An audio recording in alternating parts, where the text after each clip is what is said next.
질량이 소문자 M일 물체와 질량이 대문자 M일 물체가 세 개의 도르래를 통해서 그림과 같이 줄로 연결되어 있습니다. 모든 마찰을 무시하고 줄의 질량도 무시하겠습니다. 그리고 편의상 플러스 X 방향과 플러스 Y 방향을 각각 이렇게 선택하겠습니다. 질량이 소문자 A 물체를 찾고 있다가 놓겠습니다. 질량이 소문자 A 물체가 중력을 받으면서 밑으로 내려오게 되면 질량이 대문자 M 물체는 플러스 X 방향으로 움직이게 됩니다. 질량이 소문자 A 물체가 밑으로 내려갈 때 가속도 크기와 질량이 대문자 A 물체가 플러스 X 방향으로 움직일 때 가속도 크기, 그리고 줄에서의 장력 구하기 해보도록 하겠습니다. 먼저 두 물체 가속도 사이에 어떤 관계가 있는지부터 확인해 보겠습니다. 이걸 하기 위해서는 줄의 길이가 유한하다는 사실을 이용하면 됩니다. 이 길이를 x, 이 길이를 c, 이 길이를 d, 그리고 이 높이를 y로 하겠습니다. 그럼 줄의 전체의 길이를 l이라고 한다면 줄의 전체의 길이는 이 부분의 길이 x에 이 부분의 길이 x 빼기 c, 그 다음에 이 부분의 길이 d, 그 다음에 이 부분의 길이 d 빼기 y를 다 더해버리면 되죠. 정리하면 이렇게 되거든요. 여기서 c와 d는 상수입니다. 그리고 줄의 전체 길이도 상수죠. 줄의 길이를 시간에서 한번 미분하겠습니다. C와 D는 상수이기 때문에 미분하면 0됩니다. 그리고 줄의 전체의 길이도 변하지 않으니까 미분하면 0돼야 되죠. X와 Y에 대한 미분만 생각하면 되죠. 이 녀석을 시간에서 한 번 더 미분하겠습니다. 그러면 이렇게 여전히 0돼야 되죠. 이 녀석이 질량이 대문자 M 물체가 플러스 X 방향으로 움직일 때 가속도에 해당됩니다. 그 다음에 이 녀석이 질량이 소문자 M 물체가 밑으로 내려갈 때 가속도에 해당됩니다. 질량이 대문자 A 물체가 플러스 X 방향으로 움직일 때 가속도 크기를 대문자 A로, 질량이 소문자 A 물체가 밑으로 내려갈 때 가속도 크기를 소문자 A로 표기하겠습니다. 그러면 두 가속도 크기 사이에 어떤 관계가 있냐면 이런 관계가 있습니다. 이제는 질량이 소문자 A 물체가 밑으로 내려오고 질량이 대문자 A 물체가 플러스 X 방향으로 움직이고 있는 과정상의 한순간을 선택을 해서 힘들이 어떻게 작용하는지부터 확인해 보겠습니다. 먼저 질량이 소문자 M 물체에 중력이 작용하겠죠. 그리고 질량이 소문자 M 물체와 질량이 대문자 M 물체가 서로 접해 있습니다. 질량이 소문자 M 물체에 이렇게 수직관력이 작용하겠죠. 그리고 질량이 소문자 M 물체와 이 도르래는 이 줄을 통해서 서로 상호작용하죠. 도르래가 줄을 통해서 질량이 소문자 M 물체를 이렇게 잡아당기는 만큼 질량이 소문자 M 물체도 줄을 통해서 도르래를 이렇게 잡아당기죠.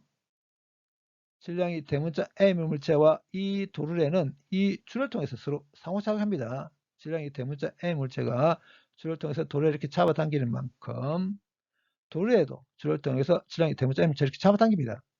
그 다음에 이 도르래와 이 도르래는 이 줄을 통해서 서로 상호작용하죠. 왼쪽에 있는 이 도르래가 줄을 통해서 오른쪽 도르래를 이렇게 잡아당기는 만큼 이 오른쪽에 있는 도르래도 줄을 통해서 왼쪽에 있는 도르래를 이렇게 잡아당기죠. 줄의 질량 무시하겠습니다. 그러면 장력이 다 같죠. 그리고 질량이 대문자 M 물체에 중력작용하죠. 질량이 대문자 M 물체는 바닥과 접해 있습니다. 바닥으로부터 수직항력 받을 겁니다.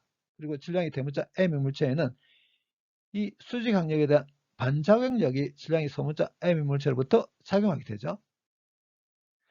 먼저 질량이 대문자 M 물체에 작용한 힘의 성분 중에 X 성분을 반까지 생각해서 다 모으겠습니다. 3개 있습니다.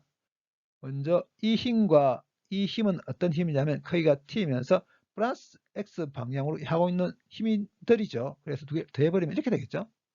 그 다음에 이 힘은 어떤 힘이냐면 크기가 nr이면서 마이너스 x 방향으로 하고 있는 힘입니다.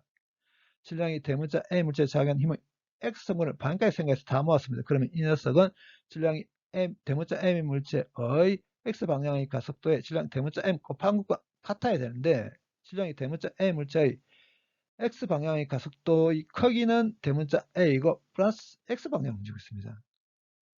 질량이 소문자 M 물체도 X방향으로 움직입니다. 그래서 질량이 소문자 M 물체에 작용한 힘의 성분 중에 X는 반까지 생각해서 다 모으겠습니다. 한 개밖에 없죠. 이 힘은 어떤 힘이냐면 크기가 N1이면서 플러스 X방향으로 향하고 있는 힘입니다. 질량이 소문자 M 물체에 작용한 힘의 X성분을 반까지 생각해서 다 모았습니다. 그러면 이 녀석은 질량이 소문자 M 물체의 X방향의 가속도에 질량 소문자 M 곱한 것과 같아야 되거든요. 근데 질량이 소문자 A 물체가 플러스 X 방향으로 움직일 때 가속도는 질량이 대문자 A 물체의 가속도와 같죠. 이제 질량이 소문자 A 물체에 작용한 힘의 성분 중에 Y 성분 반까지 생겨서 다 모으겠습니다. 밑으로 내려가는 방향을 플러스 Y 방향으로 선택한다고 했습니다. 먼저 이 힘은 어떤 힘이냐면 거기가 mg면서 플러스 Y 방향으로 하고 있는 힘이죠. 그 다음에 이 힘은 어떤 힘이냐면 거기가 t면서 마이너스 Y 방향으로 하고 있는 힘입니다.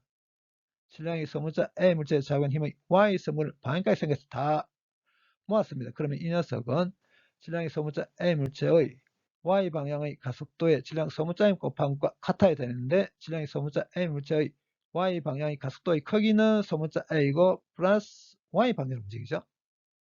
이 식을 1, 이 식을 2라고 해서 식 1과 식 2를 더해버리겠습니다. 그럼 이렇게 없어지게 되고 좌변은 이 녀석만 남게 되죠.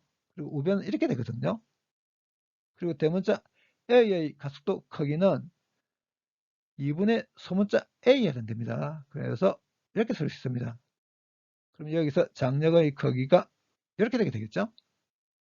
이 장력을 여기 대입한 다음에 우변으로 옮겨서 우변을 정리하면 이렇게 됩니다. 그러면 소문자 A에 해당되는 가속도의 크기가 이렇게 되겠죠. 그러면 질량이 대문자 A 물체가 플러스 X 방향으로 움직일 때 가속도 크기 대문자 A는 이 녀석을 2로 나눠버리면 됩니다. 이 가속도를 여기에 대입하게 되면 장력의 크기도 바로 정할 수 있겠죠.